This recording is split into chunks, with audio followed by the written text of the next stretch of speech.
Sur le tournage du feuilleton de France 2, l'actrice revient sur l'évolution de son personnage après avoir été grièvement blessée et nous dévoile ce qui l'attend dans les prochaines intrigues, avec l'arrivée d'une nouvelle venue dans la police.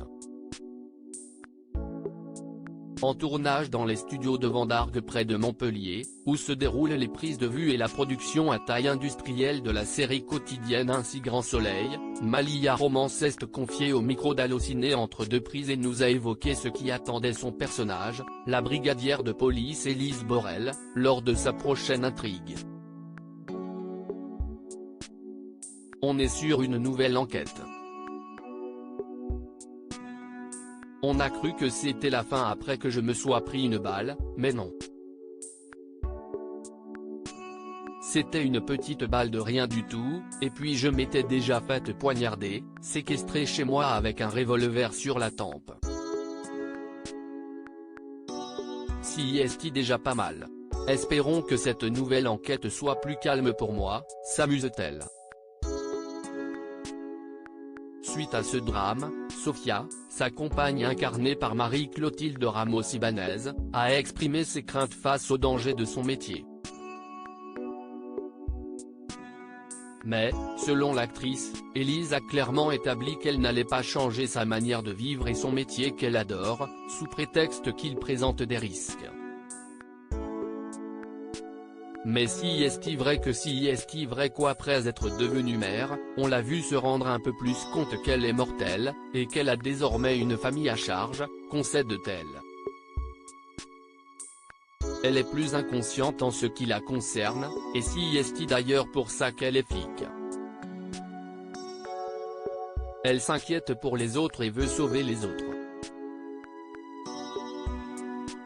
Après l'intrigue sociétale autour de la PMA diffusée en 2021 dans laquelle Sofia et elle décidaient de devenir mères et de faire appel à Bilal, Malik et Lekal El Miliani, pour devenir le géniteur de leur enfant, leur vie de famille n'a plus été évoquée qu'un pointillé. Un choix scénaristique que la comédienne justifie en partie en raison de la crise sanitaire ayant compliqué le fait de tourner avec des enfants, ou encore entraîné la raréfaction des scènes d'embrassade. Le fait que le Covid a ravagé toutes les choses intimes a beaucoup joué sur le fait qu'on ne parle plus vraiment de « sa » vie de famille, analyse-t-elle.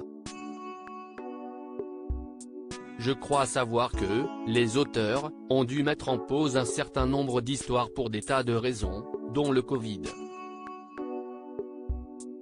En parallèle, son binôme avec Hakim, Aïssam Medem, dernière arrivée dans l'arène du commissariat, s'est mué en une belle complicité. Bilal et Élise étant amis d'enfance, on peut supposer qu'elle connaît Hakim depuis qu'il est tout petit. On peut supposer qu'elle l'a vu grandir, même s'il n'avait pas un rapport fraternel comme elle peut l'avoir avec Bilal. Le fait qu'ils travaillent maintenant au commissariat les a énormément rapprochés. Il y a aussi de l'amour vache entre les deux, ils sont très différents et n'ont pas du tout la même énergie. Depuis le départ de Rebecca Truffaut, Stéphanie, qui incarnait un personnage secondaire au commissariat, Élise était devenue de fait la seule femme de l'équipe. Mais la comédienne promet du changement, on va avoir une nouvelle flic.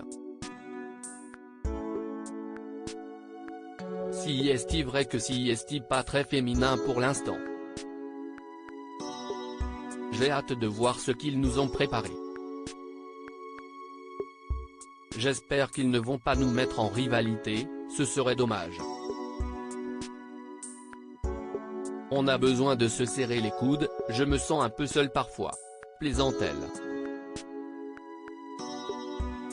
En marge de cette arrivée, le public devrait également en découvrir un peu plus sur le passé de Lise, dont très peu d'éléments ont été dévoilés à ce stade.